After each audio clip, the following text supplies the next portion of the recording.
Hey guys, glad to see you. Today's topic, we're going to talk about the three E's. Three E's. And Matt, I got a little bit surprised. You want to check this out?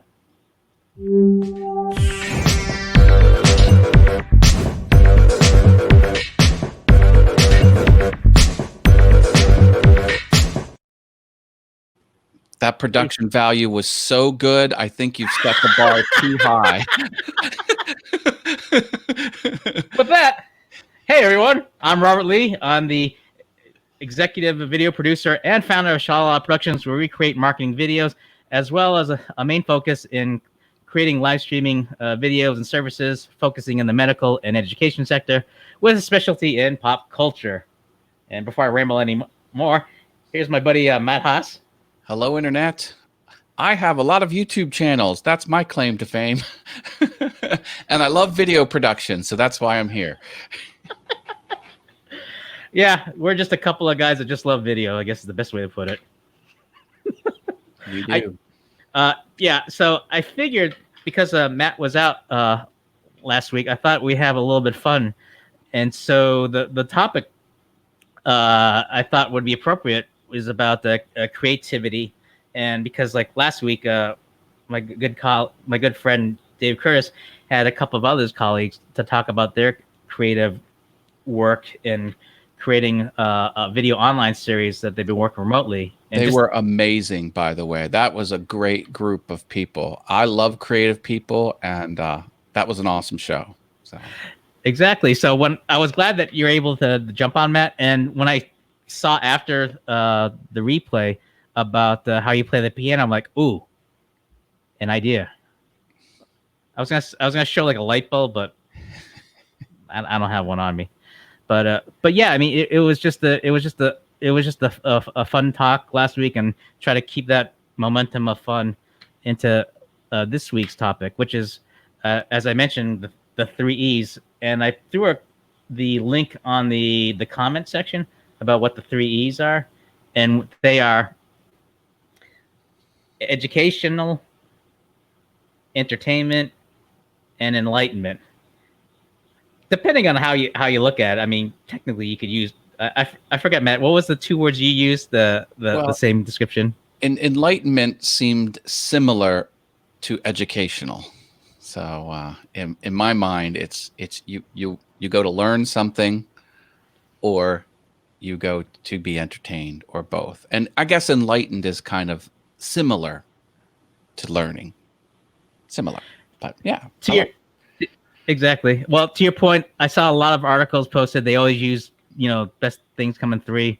It's a slight stretch, I'll admit. So where I deviate from it was taking the idea of learning into two forms. One is more of the mind, and the other is more like an applied skill. So depending on what day you catch me, I may have a different description of what represents enlightenment and educational, which is what I'll be providing a demo of. And Matt will be providing a fun, well-rounded balance with a more heavy emphasis on entertainment. I will try.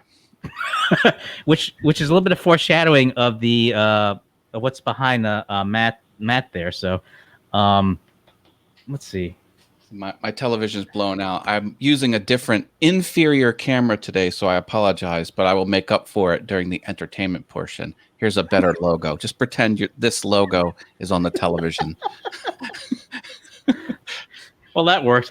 You know what? Oh, I'm just trying to think of a nifty transition, because for me to do the demonstration, I need to be slightly off camera. I know I'm doing a little bit too much a fourth wall breaking of explain what I'm doing, but just give me a second, everyone. I'm just gonna throw a quick graphic. If it hangs too long before I get there, I'll just turn over the mat for a little bit. Be back in a sec, guys. Sounds good.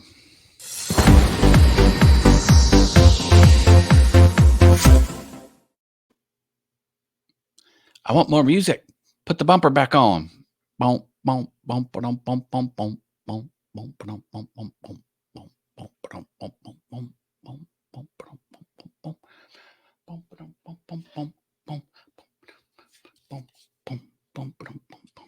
Drop a like on the video.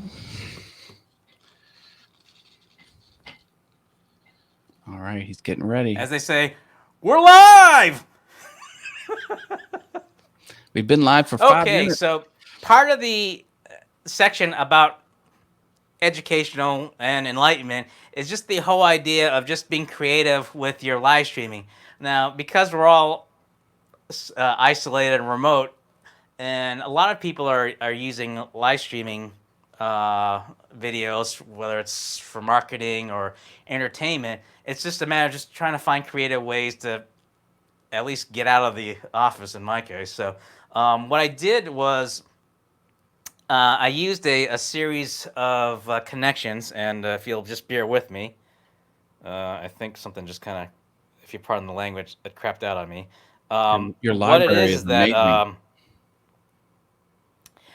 it's a matter of just trying to find the resources I have to my advantage to give me the opportunity to be less bounded by the desk. So, as you'll see here in a second, sorry.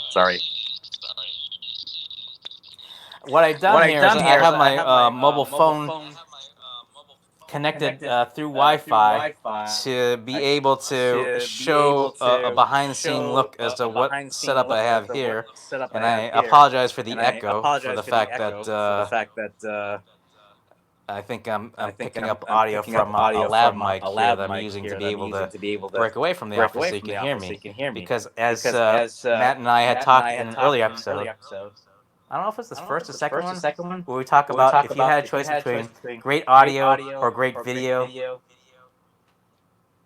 So Right, audio is important. we know what the answer is to that, folks. Spend the money on the audio. Okay. There we go. So if you just bear with me. So what I have here is an echo that's driving me nuts. Sorry, folks. Right now I'm in my green screen studio, and what I have here is a tablet that I use connected through the StreamYard platform that I use to live stream. So that gives me an opportunity to see what I'm projecting from the green screen, just so I can see like if there's any problem with the video. Or as you can tell, I mean, I don't really have a lot of books back here because it just well, never mind.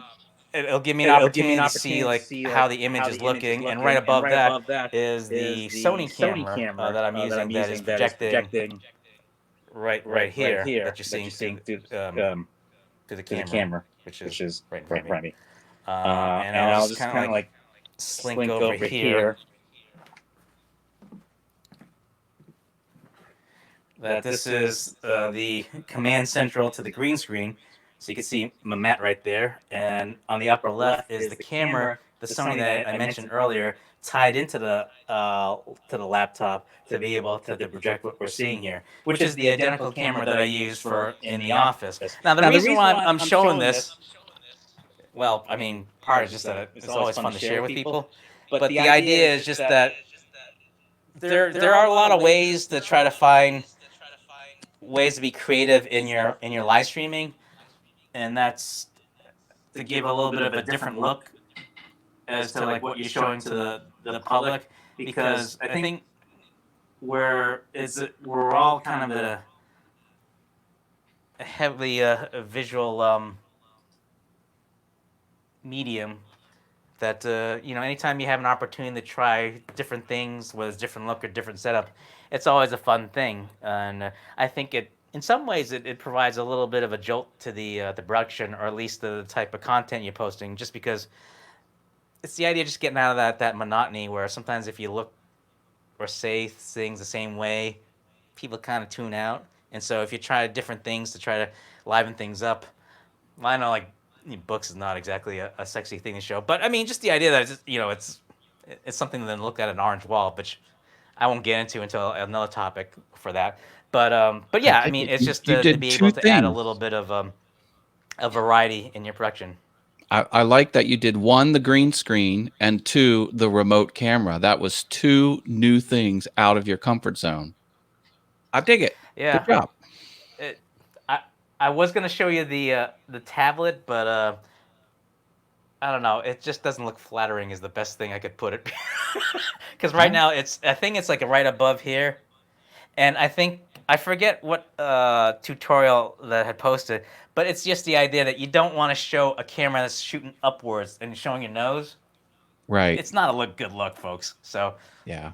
so that's the one tip I could share with you is just that it's always good to do a little testing before you go live, just so that way you can see like what camera angles are flattering and one that are not so. The spirit of your viewers of the unsightly scene, I guess is the best way to put it. No, I hear you. I mean, I have this laptop and it's 9 inches off of the surface of the desk just to get it up here. So you're not looking at me like this up my nose. It's either that or I'm like I don't know of any oh god, I forget what they call them. But you know, like how there's some stores that sell like vintage clothes, and some of them like will sell the vintage shoes, like the platform shoes. Yeah. From the 70s. You know what I'm talking about. It's either that or I had to like get a pogo stick in case if I set the chair or the table too high, in which case I won't be able to see the monitor of what I'm projecting. So, I can totally relate to height issues with gear. I still miss my Apple box sometimes on shoots, which can be problematic. But that's a story I won't get into. That's another thing. But before I start yammering away, that's those examples of the educational or enlightenment part of the talk. Just the idea that I guess enlightenment in terms of the mind, just in terms of a different outlook of how you want to be creative of the content you provide. In this case, a monotony buster approach of just trying to present different views, like Matt had mentioned, whether it's using the green screen here or the mobile phone I just used to demonstrate how things are set up here. And I think the fun part I'm really looking forward to is turning it over to Matt here on the entertainment value, which is a little bit more well-balanced approach that hits all the 3 E's. So I'm going to let you take it away as I try to segue back into the new back into my office. Let me see if I can just get one of those. I don't think I showed you this transition trailer, so let me do that. And this is the neat thing about use the tablet, because one of the things that StreamYard, sorry, I don't mean to sound like I'm pushing a product here, but this is what gave me the incentive to do this, is that StreamYard now has the ability to give you mobile video hosting, which means that if you wanted to do a live stream from your phone, you now can do that through your phone through StreamYard, where before you'd have to pretty much use your desktop or something that's kind of desk bound to be able to have that ability.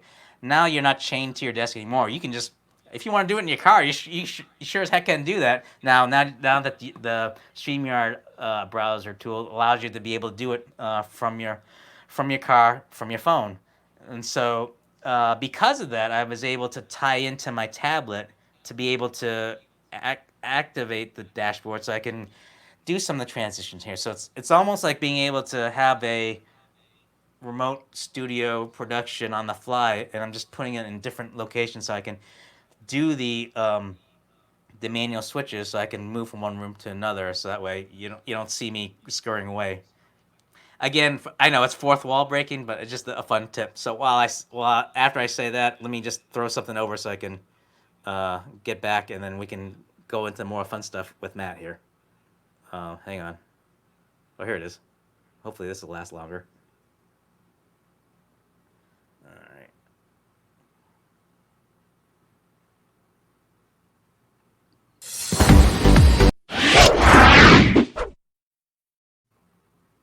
Those were quick. That's weird. It's supposed to work.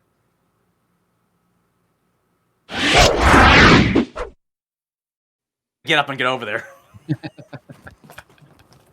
All right. Well, let me see what I can do here.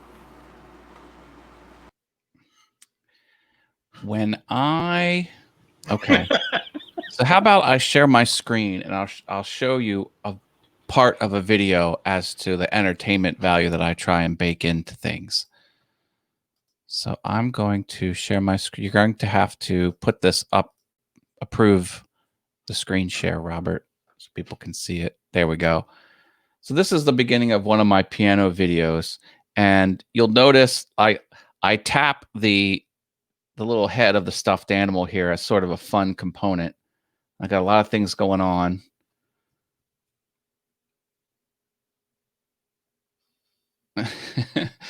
And then on the screen, I've got 3 different camera angles. And I've got the sheet music coming at me with the playhead. And when I press the keys, you can see them animate with the key letter visible when they're pressed down. So that is something I'm trying to give the user or the viewer of my video, is a cool entertainment value of watching me play. And if they want to learn, they can slow it down, replay it, and they can see what keys I actually hit. And also when I mess up, let me share the screen again. This is sort of like a little Easter egg. Easter egg is a term that something hidden, but I put a chili pepper on the notes that I miss. I'll miss a few here coming up. Watch. So watch the notes up by the playhead.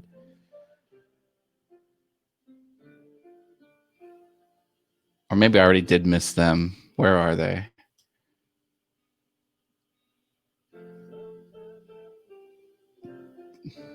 It's just a fun little thing I can do to bring some more visual interest into the production. Here we go. Watch, I'm going to miss. Oh, maybe I do mess up. Believe me, I do. Okay, here we go. I think this is where I mess up.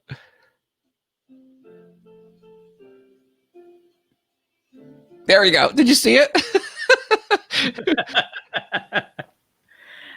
Hey, I mean, I love how you can be able to see the different the coverage of how you play as you play along there. Yeah. You see the chili pepper there? And it animates and fades away as it goes forward. Watch, I'll hit a few more. There I messed up. I only missed 5 notes. There's 5 notes in the 400 note song. That was Under the Bridge by the Red Hot Chili Peppers. Cool song. So I can play some. Do you want me to play some piano live? Please. It will not be good, but I will do my best. I have played for a year and a month is all I've been playing the piano. So I'm very new at the instrument, but I will be happy to switch my camera here. Okay. It's a top-down view. You'll just be able to see my hands, but and let me jack up the microphone a little bit. All right. Okay, so got the microphone jacked a little bit. We'll see. All right. So this is Beethoven's Fur Elise. So see if you recognize it. All right. And that's my piano beaver. He's my she's my good luck charm. All right. Let me turn the camera over to you, or as the announcer would say, "Oh, ladies and gentlemen, the stylings of Matt Haas." Too much pressure. Too much pressure.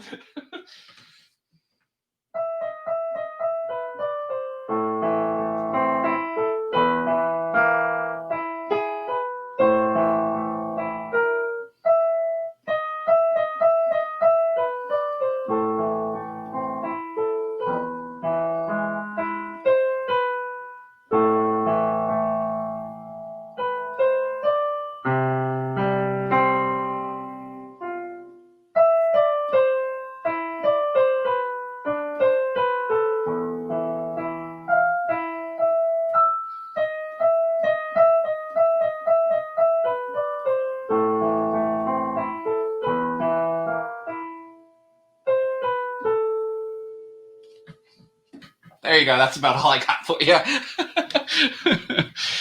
Oh no, it's great. I think the your furry companion was trying to put too much of pressure on you there. So, or either that, I think it was like messing you up by hitting some of the keys there. Maybe. Oh, I'm clipping now. Let me.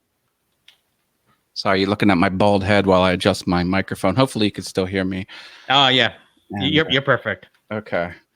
I am buying a new piece of audio equipment that will improve my audio even better. So that's on order. So maybe in a couple weeks. Would this happen to be the one that starts with the letter R?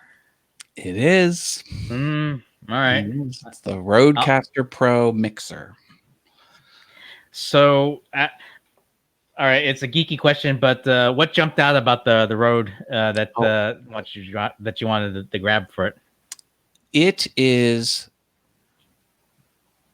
top of its class across all mixers. There's one product that is on equal footing, if not just a little bit better than it, but it's PC only, called the Go XLR. But aside from the Go XLR, the Rodecaster Pro cannot be touched. It's got features that nothing else has except the Go XLR. And the thing that jumped out at me is it has the radio station effects built into it. So it's really like two products in one.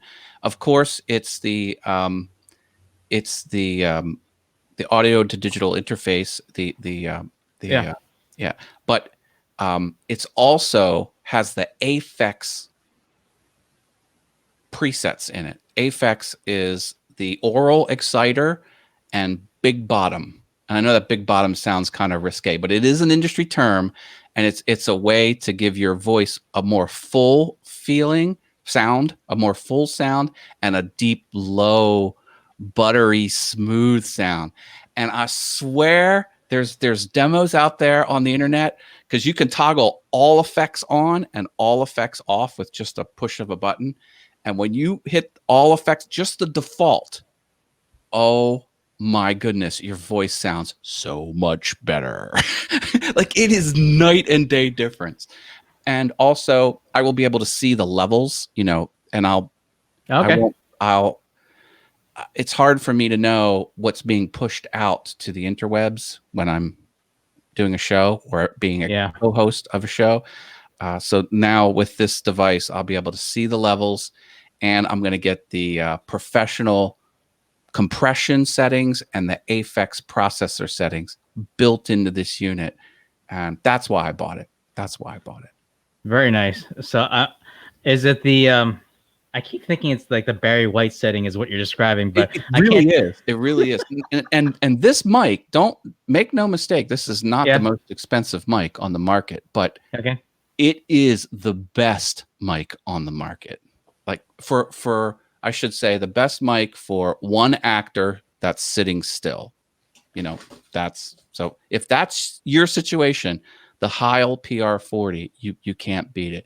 You can pay $200 more for a mic, because this was over $330. You can spend twice that on a mic.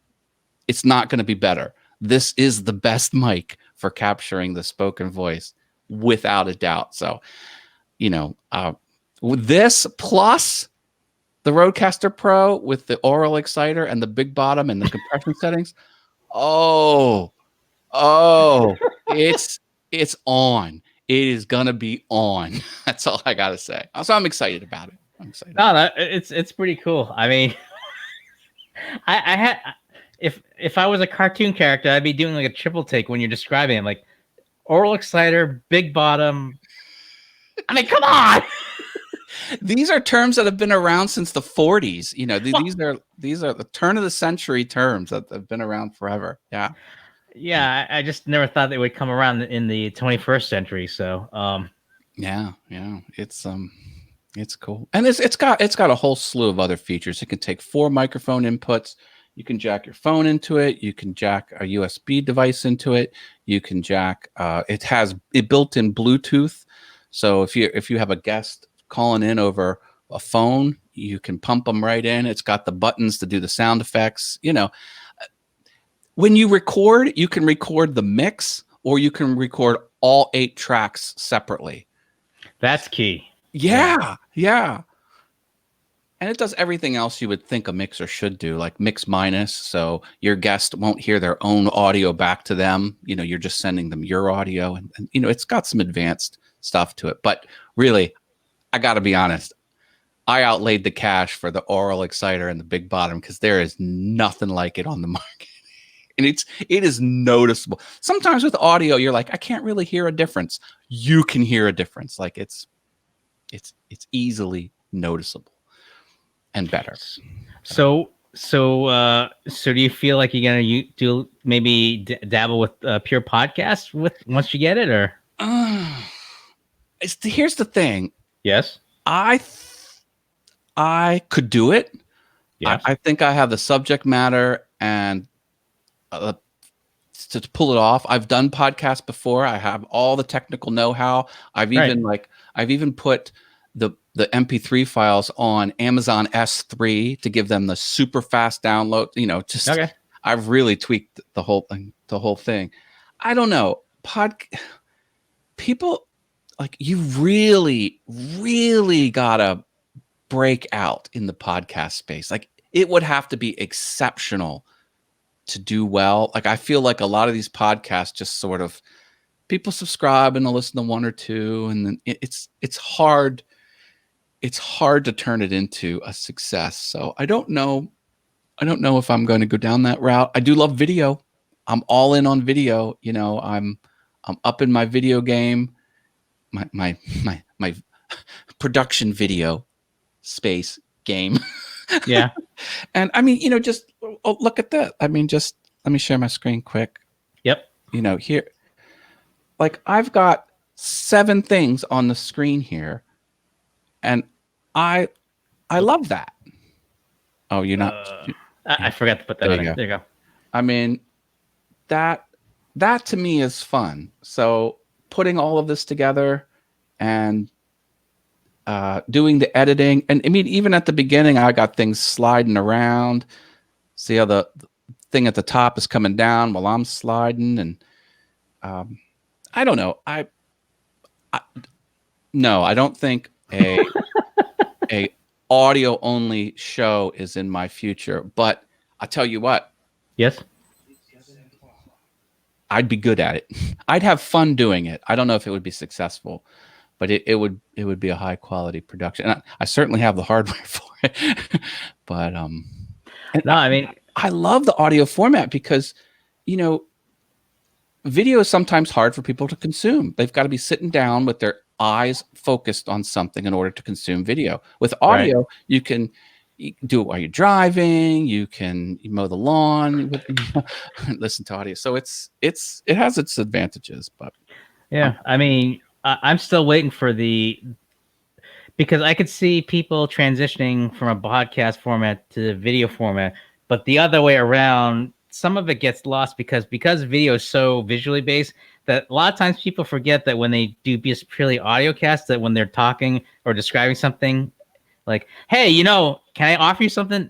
But if they don't say that on the radio, like what they're offering, they're like, oh, what the hell's the guy's talking about? So I think a lot of it gets lost just because they forget, like, the format. This is gonna sound a little graphic. You're cut off a sensory when you go purely audio, where video, you have everything. You could not only hear but see what's going on. So, but I mean, I think if anyone could do it, I mean, I think you'd be the person to be able to make that transition if that's something that you desire to do. Yeah, I mean, if I would, the shortcut, as far as I'm concerned, and I've done audio, I've done podcasts in the past, but I'm by no means an expert. But the shortcut is to do an interview type show of other influential people, because they will tell their audience to listen.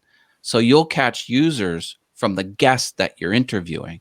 So a lot of people have, like, I have a woodworking YouTube channel, Awesome Wood Things, and there's some woodworkers that do interview shows, and some of them are podcasts, and it takes a while, but it can get pretty big, because guest 1 will tell their audience, and then the next week you have guest 2 and they'll tell their audience, and then you'll catch some repeat listeners from the first guest, some repeat listeners from and as long as you're good at it, then it can keep going. That would probably be the way I would do an all audio podcast. But I'm sticking with video. I think I like video more. Well, if you look at it right now, we're kind of doing it, only that we're doing it within the show. So I mean, the framework's there. It's just a matter of just being able to, like with any content, just having interesting topics engaged. I mean, for me, it's always like whether I'm with you or someone else. I mean, once you know the topic they're talking about, I mean, yeah. I mean, I mean, I was gonna say that we could talk about the coasters, but I mean, it's just I think the matter once you get someone that tap into their passion and just kind of like having like as if people are talking over beers or coffee or whatever the beverage is. I mean, I'm always fascinated by what people are talking about and kind of soak it up. Yes, subject matter that works good on a podcast or any type of show is things where there's new stuff to talk about. Woodworking has kind of been woodworking forever, so there's not a lot of new innovations. Now there are some, but right. they come pretty far and few in between. If you're talking about tech's always changing. Current events is always changing. Pop culture, this new movies coming out, that those can be good subject matter. But some of the working podcasts, the ones that are good are talking about the creative side of it, where you could learn or glean, someone's process of coming up with it. Like that, I really like. Yeah. But there are some that, okay, this is how you do a dovetail joint, and this is how you do a half lap joint. I'm like, I kind of know that, Right. So, but yeah. Who knows? Hey, I'm not ruling anything out. I mean, I mean, pretty much for me, I mean, if it's the thing that fascinates the most is, like you say, just the behind the scenes thought process of what create, or even like a fourth wall breaking type of a presentation of what they're talking about, just because they're letting the audience in or cluing in on a secret or just things that they normally don't tell in a regular format, but one that's informal, like a conversation comes up.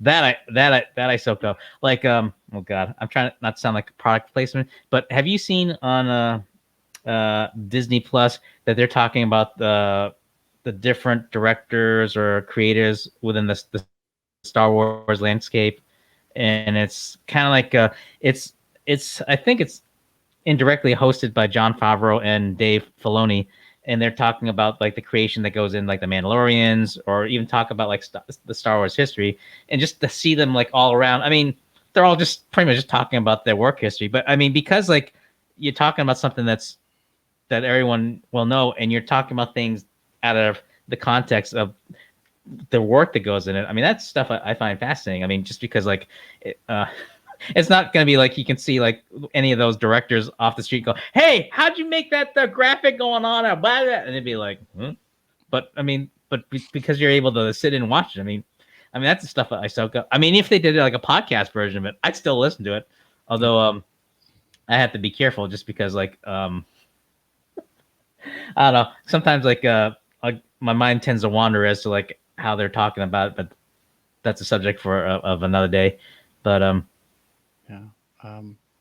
one successful formula for podcasts is to stream it live on video, and then some people will watch it live on video, and then if they can't catch it live on video, they'll catch the audio when it posts. That's kind of the best of both worlds, sort of. Yeah.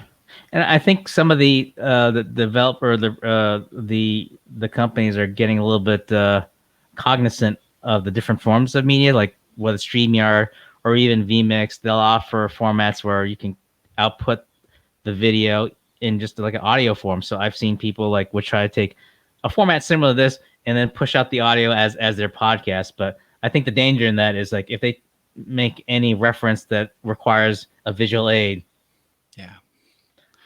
Yeah. The good host will do the play-by-play of what's happening visually if they're passing an item around or showing something physical. They'll be good, and they'll hey, remember this is an audio show. What person's taking something out of their purse and whatever. It can be done, and it can be really successful. I mean, one of the most successful entertainment properties in the world is a podcast. Yeah, I mean, Definitely. I mean, I know a colleague of mine who was in the SEO space has now gone into compliance with any visual or digital means to make sure it meets the audio and visual requirements. So if someone were to do like a video that not only they provide closed caption, but they would provide like extreme descriptive audio description of video. So it'd be something like Rob gets closer to the mic, and then it'd be like Matt plays a video.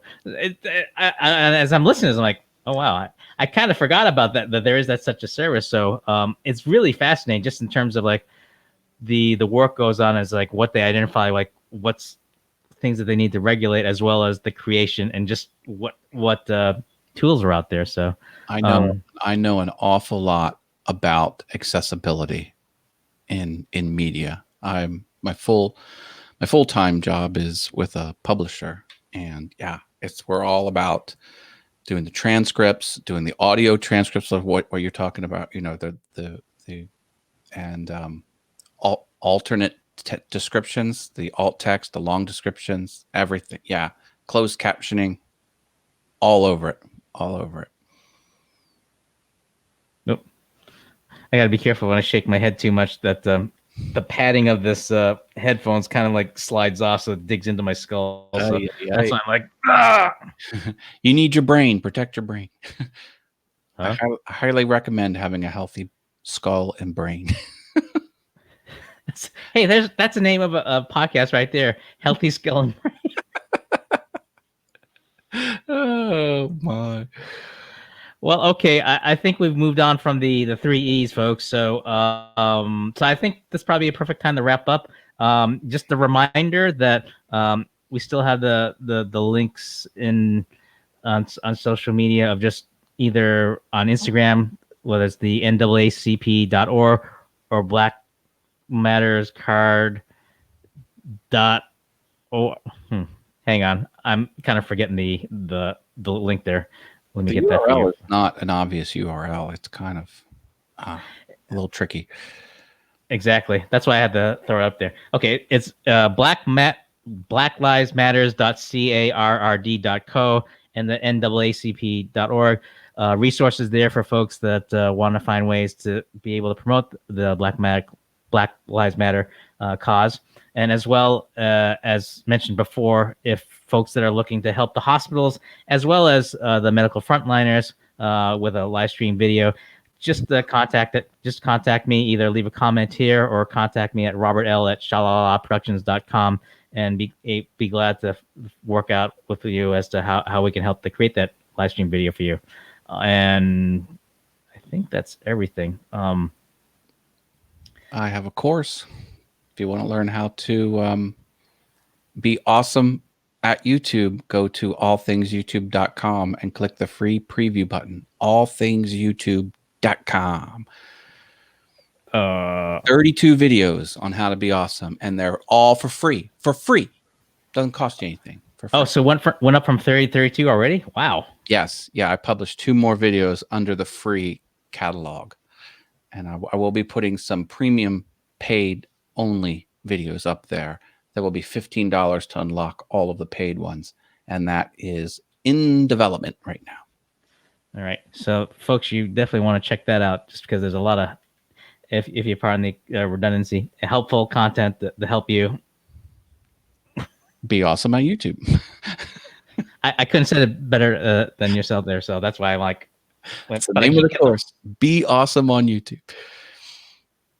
Sorry, folks. I got to work on my hand signals. I think you're this way. I learned. Yeah, you're that way.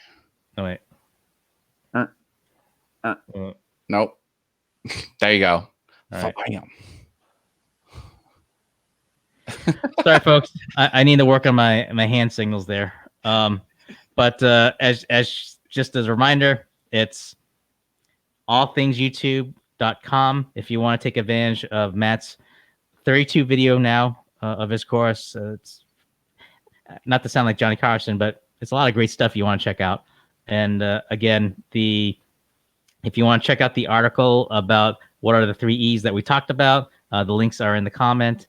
And that's it for now. So you've been watching Verbose Wednesdays with, hang on, I'll get this right, with Matt Haas and with me, Robert Lee.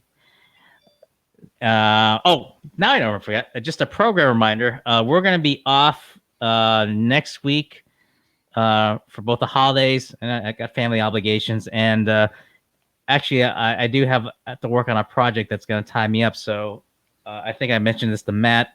So I think our next episode will be in. I'm sorry, folks. I just got to check the calendar. This is why it's always up here.